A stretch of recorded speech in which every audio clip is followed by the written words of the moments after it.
मक्के के बड़े ताजिर और सेठों के तिजारती काफिले शाम, यमन और फारिस जाया करते थे। अफ्रीका के बाजारों में उनका लेन देन चलता था। वहाँ के बादशाहों और अमीरजादों से उनके अच्छे ताल्लुकात थे। इनको अपनी दौलत और बैनुल अक़वामी ताल्लुकात पर बहुत नाज था। माल के बलबूते दूसरों की गर्दनें अपने सामने झुकाना फख्र समझते थे। लेकिन दूसरी तरफ एक 22-23 साल का कुरैशी जवान अरब में अपनी तिजारत का सिक्का जमा चुका था। उसकी गैर मामूली सच्चाई, अमानतदारी और किरदार की बुलंदी ने इन ताजिरों और सेठों को इस हद तक मुतासिर कर दिया था कि वो उसको सादिक और अमीन कहते थे। हत्ता कि ये दो लफ्ज इस कदर ज़बान ज़द-ए-आम हो चुके थे कि इन्होंने कौमी लक़ब की हैसियत इख्तियार कर ली थी। आप सल्लल्लाहु अलैहि वसल्लम की सदाकत व अमानत के ये चर्चे मक्के की सबसे मालदार खातून खदीजा बिन्ते खुवैलिद ने भी सुने। इनकी मालदारी का अंदाजा इस बात से लगाया जा सकता है कि इनका सामान तिजारत कुरैश के कुल सामान के बराबर हुआ करता था। दोस्तों, वीडियो में आगे बढ़ने से पहले गुजारिश है कि हमारे चैनल को सब्सक्राइब करके बेल के बटन को दबाना बिल्कुल न भूलिए, ताकि आइंदा आने वाली वीडियोस का नोटिफिकेशन आपको पर वक्त मिलता रहे। हज़रत खदीजा रज़ियल्लाहु अन्हा ने ज़ाती तौर पर आपके बारे में वाक़ियत हासिल की और आप सल्लल्लाहु अलैहि वसल्लम के पास पैगाम भेजा कि अगर आप मेरा माल तिजारत शाम लेकर जाएं तो आपको दूसरों के मुकाबले में दुगना मुआवजा दूंगी। आपने अपने चचा अबू तालिब की माली मुश्किलात की वजह से इस पैगाम को कबूल फरमा लिया और हज़रत खदीजा के गुलाम मैसरा के साथ सामान लेकर शाम की तरफ रवाना हो गए। दौरान सफर मैसरा ने आपके साथ अजीब व गरीब वाक़ियात का मुशाहिदा किया। उसने देखा कि जब दोपहर का वक्त होता और गर्मी की शिद्दत होती तो फरिश्ते आप पे साया कर देते। जब बसरा पहुंचे तो वहाँ एक सायादार दरख्त के नीचे बैठे। वहाँ एक राहिब रहता था जिसका नाम नस्तूरा था। वो देखकर आपकी तरफ आया और आपको कहा, ईसा इब्ने मरियम के बाद से अब तक यहाँ आपके सिवा और कोई नहीं उतरा। फिर मैसरा से पूछा, इनकी आंखों में ये सुर्खी कब से है? उसने कहा, ये सुर्खी आपसे कभी जुदा नहीं होती। राहिब बोला, ये वही है।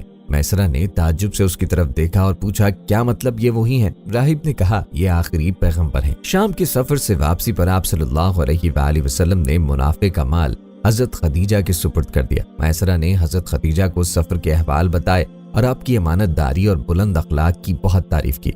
हजरत खदीजा आपकी सच्चाई और अमानतदारी से बहुत मुतासिर हुई और आपको निकाह का पैगाम भेजा। आपने अपने चचा अबू तालिब के मशवरे से इसको कबूल फरमा लिया। निकाह के वक्त आपकी उम्र मुबारक 25 साल और हजरत खदीजा की 40 साल थी। यतीमों और बेवाओं की खिदमत करना, गरीबों की मदद करना, कौमी हमदर्दी और खुदा तरसी जैसे औसाफ का हजरत खदीजा ने न सिर्फ करीब से मुशाहिदा किया बल्कि कौमी और मिल्ली खिदमत में आपका दाहिना हाथ बनी रही और अपनी पूरी दौलत आप सल्लल्लाहु अलैहि वसल्लम पर लुटा दी। इन्हीं आला औसाफ ने अरब कबाइल को एक खूंरेज़ जंग से भी बचाया। वाक़या कुछ यूं हुआ कि ऐलान नबूवत से 5 साल पहले खाने काबा की इमारत जब काफी कमजोर हो चुकी थी, कुरैश ने खाने काबा की तामीर का इरादा किया और इमारत के हिस्से मुकर्रर करके एक एक हिस्सा एक एक कबीले के सुपुर्द कर दिया कि वो इसके लिए पत्थर लाएं और तामीर करें। इस तरह दीवारों की तामीर के सिलसिले में तो बहस नहीं हुई, मगर जब दीवारे काबा में हजरे अस्वद नस्ब करने का वक्त आया तो हर कबीले को अपने कारनामे याद आ गए। वो हजरे अस्वद को नस्ब करने की तारीखी अजमत हासिल करने की कोशिश करने लगे।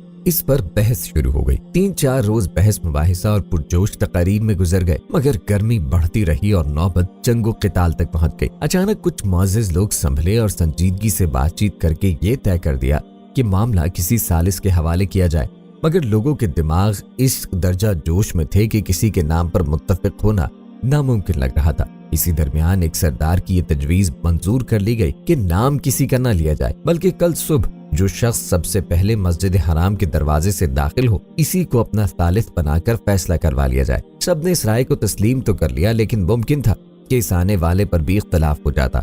मगर ये कुरैश की खुशनसीबी थी कि सबसे पहले वो आए जिनकी खूबियों पर सबको इत्तेफाक था, जिनको सब ही as-सादिकुल अमीन कहा करते थे। चुनाचे जैसे ही नजरें रुखे अनवर पर पड़ी, बेइख्तियार जुबानों पर आ गया, ये मोहम्मद हैं, ये अमानतदार हैं, हम इनकी सालसी पसंद करते हैं और इस पर खुश हैं। आप सल्लल्लाहु अलैहि वसल्लम ने एक चादर मंगवाई और हजरे अस्वद को उसमें रख कर फरमाया कि हर कबीले का सरदार चादर को थाम ले ताकि इस शरफ से कोई कबीला महरूम ना रहे।